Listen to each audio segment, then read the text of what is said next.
policies, especially when it comes to immigration. CBS 2's Chris Holmstrom explains the plans he has to give so-called dreamers a path to citizenship.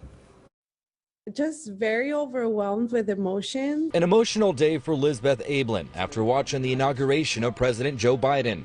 The DACA recipient came to California at the age of 2 from Mexico. So I was very young. I don't remember anything from Mexico. Now the dreamer is a UCI grad and works for an immigrants' rights nonprofit.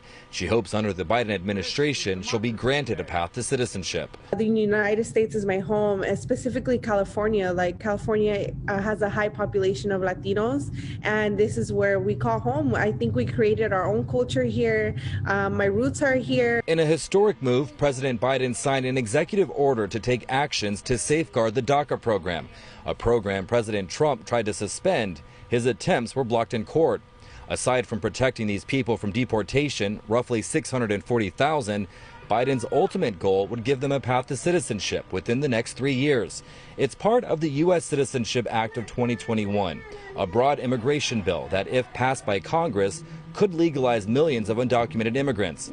Camila Alvarez is the legal director for Crescent. And so it includes a lot more than just this pathway to residency. So that's one thing to keep in mind for folks that might be critical of this, is that there's also, things in there about making sure that the border is secure and making sure that there's enforcement for drug traffickers. But groups like FAIR, the Federation for American Immigration Reform, says President Biden needs to pump the brakes on his proposal. What he is starting with is addressing the demands of people who have violated our immigration laws, as I said, up until as recently as 3 weeks ago, and ignoring the long-standing problems with our immigration system. A broken system that has not been fixed under any administration.